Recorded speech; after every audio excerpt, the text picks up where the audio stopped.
তো সন্ত্রাসীদের কাজ হলো সন্ত্রাসী করা, তারা হত্যা করার জন্য সন্ত্রাসী বাহিনীকে লেলিয়ে দেয়। এই জন্য কাবিল তার মনোভাব হলো সন্ত্রাসী মনোভাব, সেই বিধান মানতে চায় না, বাবার আদর্শ মানতে চায় না, আল্লাহর বিধান মানতে চায় না। সে মাঝখান থেকে লাফ দিয়া দাঁড়ায় সে এক বক্তব্য দেওয়া শুরু করলো, ক্বালা লা আকতুলান্নাক, এই তোরে আমি এখন হত্যা করে দিব। যেহেতু তোর কোরবানি কবুল হইল, আমারটা কবুল হলো না, আমি সমাজের মধ্যে নিচু হয়ে গেলাম, তোরটা কবুল হলো, তুই উঁচা হয়ে গেলি, আমি অপমানিত হলাম, তুই সম্মানী হলি, রাগ কর, সম্মান ধুলায় মিশায়া দিব, লা আকতুলান্নাকা, আমি তোরে হত্যা করব। জোরে কর নাউযুবিল্লাহি মিন যালিক। ক্বালা লা আকতুলান্নাক, আমি তোরে হত্যা করে দিব, আমি তোরে মেরে ফেলব। হাবিল তখন ডাক দিয়া বলে, ভাই ও কাবিল, কেন আমারে হত্যা করবি? আমার অপরাধটা কি? কি অপরাধে তুই আমারে হত্যা করবি? আমি কি অন্যায় করেছি, কি অপরাধ করেছি? তখন ও ডাক দিয়া বলে, তোর কুরবানি কবুল হয়েছে, আমারটা কবুল হয় নাই, আমি অপমানিত হয়েছি, লজ্জিত হয়েছি, তুই সম্মানিত হয়েছিস, তোর সম্মানকে আমি ধুলায় মিশিয়ে দিব। তখন হাবিল বক্তব্য দেয়, ক্বালা ইন্নামা ইয়াতাকাব্বালুল্লাহু মিনাল মুত্তাকিন, ভাইরে শুনে রাখ, আমারটা কবুল হয়েছে কারণ আমার ভিতরে তাকওয়া আছে, আমি আল্লাহরে ভয় পাই, আল্লাহর বিধান মানি, আমার বাবা আদম সফিউল্লাহর বিধান মানি, তুই আল্লাহর বিধান মানস না, আমার বাবা আদম সফিউল্লাহর বিধান মানস না, এই জন্য তোর ভিতরে তাকওয়া নাই, তোরটা কবুল হয় নাই। ও ভাই, আমি তোরে বলে যাই, ইন্নামা ইয়াতাকাব্বালুল্লাহু মিনাল মুত্তাকিন, তুমিও মুত্তাকি হয়ে যাও, আল্লাহরে ভয় করো, আল্লাহর ভয় দিলের মধ্যে জায়গা দাও, তোমারটাও কবুল হবে, আল্লাহ তোমার মনের আশাও পুরা করে দিবে। চিৎকার মেরে কান্না আল্লাহু আকবার। বলেন তো করার মালিক কে? আরো জোরে বলতে হবে কে? এই দিক দিয়ে আদম আলাইহিস সালাম সন্তানদেরকে পরামর্শ দিলেন কুরবানি করা। আদম নবী হজে চলে গেলেন, হজে যাওয়ার পরে এই দিক দিয়ে কাবিল যেমন কথা তেমন কাজ, হজরতে হাবিলকে মারার জন্য যখন হাত বাড়ায়, কিন্তু জানে না কিভাবে মানুষ মারতে হয়, এর আগে কখনো খুন খারাপি হয় নাই, কোনো হত্যাকাণ্ড ঘটে নাই। হাবিল জানে না, কাবিল জানে না কেমনে তারা মারতে হয়। কাবিল হাবিলকে জমিনের মধ্যে ফালা দেয়, আসার পাচার খায়, দস্তাদস্তি করে, কিন্তু হাবিল তো মরে না। হাবিল এক পর্যায়ে পাথরের উপরে যখন ভাইয়ের মাথাটাকে আছাড় মেরে ফেলেছে, হাবিল ডাক দেয়া বলে, ভাই রে, তুই যদি আমারে মারতে চাস, আমি তোরে মারবো না, আমি তোরে মারার জন্য প্রস্তুত হব না, আমি জালেম বনতে চাই না, আমি মাজলুম হতে চাই, আমি শহীদ হতে চাই, আল্লাহর প্রিয় হইয়া মুত্তাকি হইয়া খোদার জান্নাতে যেতে চাই। চিৎকার মেরে কান্না আল্লাহু আকবার। পৃথিবীর প্রথম শহীদ হয়েছেন হযরতে হাবিল। তখন পাথরের উপরে ফাড়ায়া আরেকটা পাথর দিয়া ভাইয়ের মাথাকে একেবারে ছিন্ন ভিন্ন করে দেয়, ছিন্ন ভিন্ন করে দেয়। ওই দিক দিয়ে আদম নবী তো আর বাড়িতে নাই, শয়তান গিয়া খবর লাগাইছে, মা হাওয়ার কাছে গেছে, বাড়িতে গিয়া ডাক দেখা, হাওয়া রে খবর রাখনি? কয় কি হয়েছে? কয় তোমার সন্তান হাবিল রে কাবিল হত্যা করেছে। দেখবেন নারীরা অল্প শোকে কাতর, বেশি শোকে পাথর, আউলায়া যায়, কি করবে দিশা পায় না। আদম নবীর বিবি মা হাওয়া আলাইহিস সালাম কাতর হয়ে গেলেন, কান্নায় ভেঙে পড়লেন। ওই দিক দিয়ে আদম আলাইহিস সালাম যখন বাড়িতে আসলেন, বাড়িতে আইসা বিবির কাছে গেলেন, খবর নিলেন, বিবি কি হয়েছে? এত ব্যাক করার কেন? কথা বলতে পারে না, কথা বলতে চায় না, কি বলবে? মনের ভিতরে বড় দুঃখ। এমন হত্যাকাণ্ড, রক্তপাত জীবনে আদম নবী দেখে নাই, আদম নবীর বিবি দেখে নাই, মা হাওয়া দেখে নাই। এই জন্য সবাই বেকরার হয়ে যায়, অস্থির হয়ে যায়।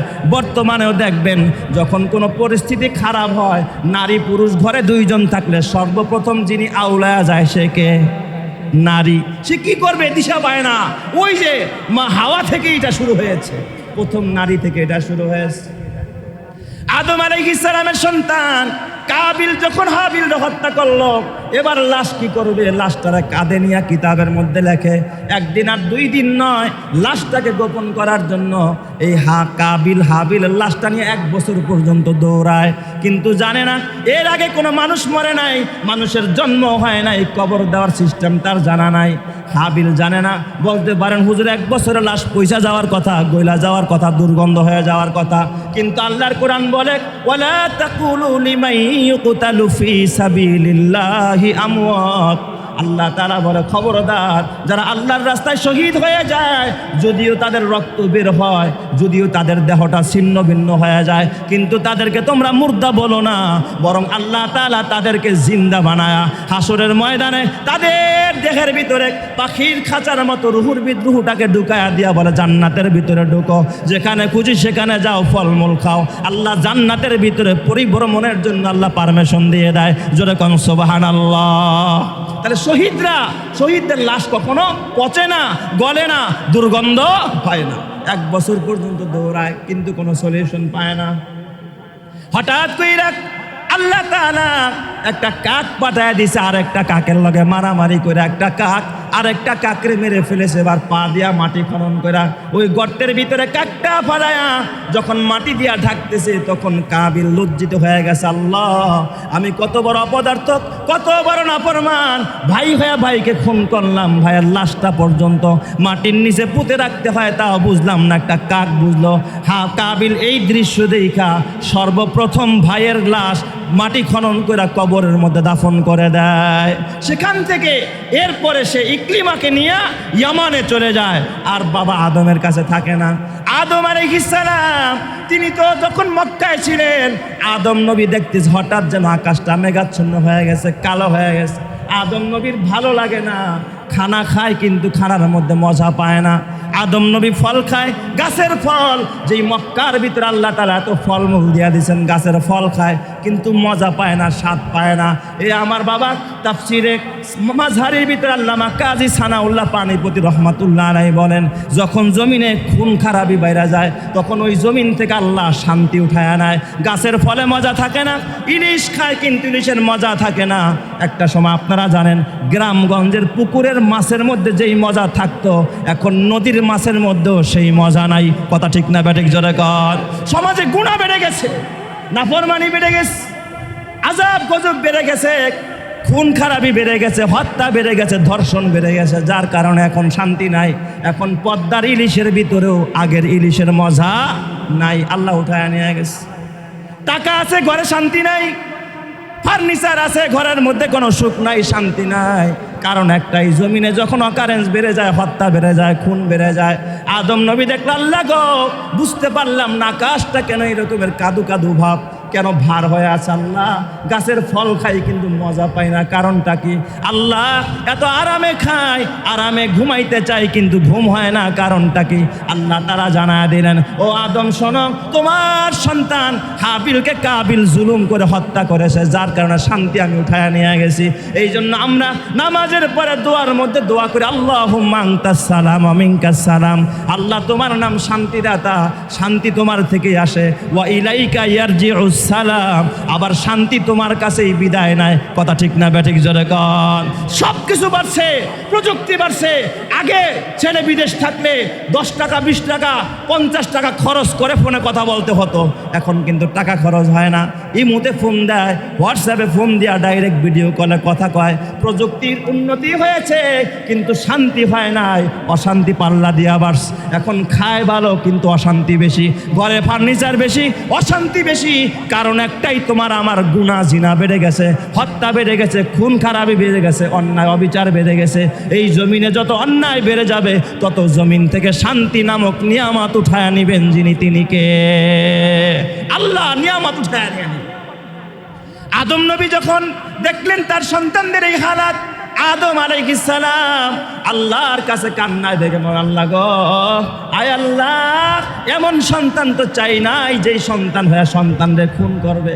আল্লাহ গো, তুমি আমার এমন একটা সন্তান দাও যেই সন্তান আমার মৃত্যুর পরে জমিনে যেন আল্লাহ তোমার তাওহীদের বাণী পৌঁছাইতে পারে, লা ইলাহা ইল্লাল্লাহর দাওয়াত দিতে পারে।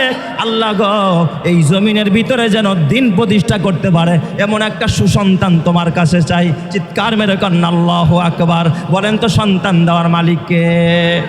তো 40 জোড়া সন্তানের পরে আদম নবী দেখলেন যে আমার তো এখন সন্তান 40 জোড়া হয়ে গেছে, যে কোনো সময় আমার মরণ হয়ে যাইতে পারে।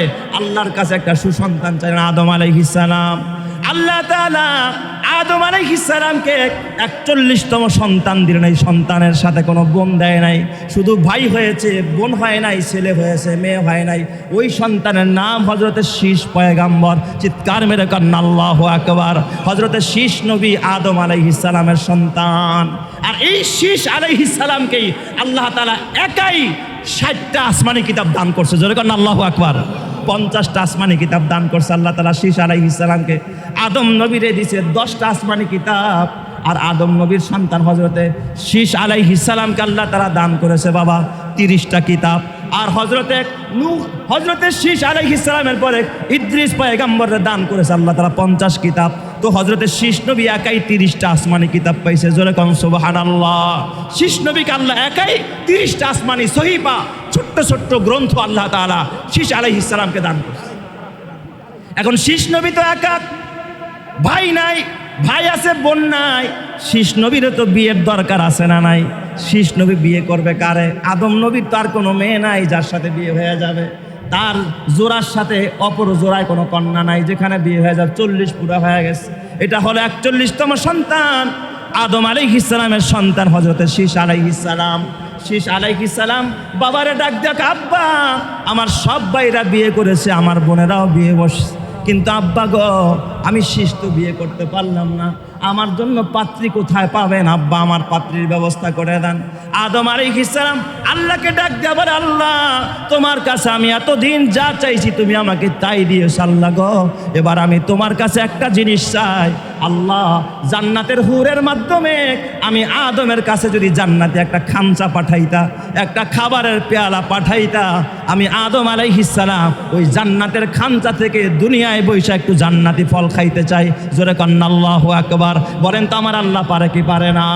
আল্লাহর কাছে দোয়া করছে, আল্লাহ জান্নাতের ভিতরে তো আমারে বানায়া তুমি জান্নাতে নিয়ামত খাওয়াইছো, কিন্তু জান্নাতি নিয়ামত তো আমার দুনিয়ায় খাওয়াও নাই, তাহলে জান্নাতি খামচায় কইরা পুরের মাধ্যমে আমার একটু কি খাওয়াও, জান্নাতি নিয়ামত খাওয়াও। আদম নবী দোয়া করতে দেরি হয়েছে। তাফসিরে মাঝারির ভিতরে কাজী সানাউল্লাহ পানিপতি লেখেন, আল্লাহ তাআলা সাথে সাথে অর্ডার করেছে জান্নাতের এক হুরকে, যা জলদি যা জান্নাত থেকে আমার পয়গাম্বর আবুল বাশার আদম সফিউল্লাহ আমার কাছে খাবার চাই, জান্নাতি নিয়ামত চাই, যা তুই জান্নাতি খামচায় করে এক পেয়ালা খাবার নিয়া আমার আদমের কাছে যা। জোরে কম সুবহানাল্লাহ। আদম আলাইহিস সালাম শীষ পয়গাম্বরে নিয়ে বসে আছে। আদরের সন্তান, যেই সন্তান পয়গাম্বর হবে, যেই সন্তানের মাধ্যমে তাওহীদের বাণী জমিনের মধ্যে প্রচার করাবে আদম নবী, আল্লাহর কাছে চায় আনা সন্তান। আদম নবীর পাশে শীষ পয়গাম্বর বসা, ওই দিক দিয়া জান্নাতের হুর আসছে। হুর আইসা যখন খামচা পেশ করেছে, আদম আলাইহিস সালাম খামচা থেকে ফল খাইলেন, শীষ পয়গাম্বর খাইলেন। এবার সে হুর ডাক দিয়া বলে, ও আল্লাহর পয়গাম্বর এবার আমি যাই, আমার অনুমতি দেন। আল্লাহর পয়গাম্বর আদম ডাক দিয়া কয়, না মা না, তুমি জান্নাতের হুর হইতে পারো, আমি তোমার অনুমতি দিব না, তুমি যাইতে পারবা না। আমি রবের কাছ থেকে পারমিশন নিব, আমার শীষরে বিয়ে করাবো। আমার শীষের জন্য কোনো কন্যা নাই, দুনিয়ার কোনো মেয়ে নাই যারা আমি বিয়ে করায় দিব।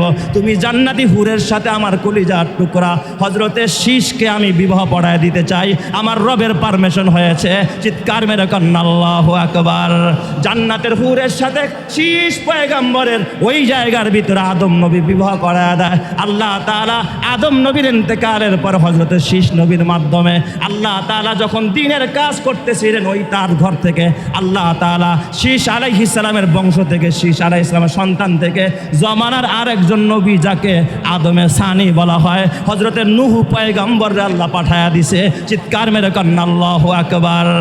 হযরতে নূহ আলাইহিস সালাম এই শীষ পয়গম্বরের বংশ থেকে, তার ওরস থেকে আল্লাহ তাআলা এসেছে, যে শীষ পয়গম্বর আদমে সানি বলা হয়। এই জন্য আমার বাবা কুরবানির ইতিহাস, করুণ ইতিহাস, এটা আদম থেকে শুরু হয়েছে। সব নবীর যুগে যুগে কুরবানি ছিল, কিন্তু ধরনটা ভিন্ন ছিল। আমাদেরকে আল্লাহ তাআলা এত সহজ করে দিয়েছে। আগের যুগে কোরবানি দিত, গোশত খাওয়া যাইতো না। আল্লাহ তাআলা এই নবীর উম্মতের জন্য কোরবানির হুকুমও করেছে। পশু জবাই দিবা, আবার গোশত খাইবা, কোনো সমস্যা নাই, খাইবা, জবাইও দিবা, খাইবা, কোনো সমস্যা নাই, কিন্তু ইখলাস থাকতে হবে, তাকওয়া থাকতে হবে। যদি কারো ভিতরে তাকওয়া থাকে, তার কোরবানি কবুল করবেন যিনি, তিনি কে? আল্লাহ তাআলা আমাদের সকলকে এই কোরবানির শিক্ষা থেকে, ইতিহাস ইতিহাস থেকে শিক্ষা গ্রহণ করে তাকওয়া অর্জন করে কোরবানি দিয়ে আল্লাহর সন্তুষ্টি অর্জনে তৌফিক দান করুক। সকলেই বলে আমিন। ওয়া আখিরি দাওয়ানা আলহামদুলিল্লাহি রাব্বিল আলামিন।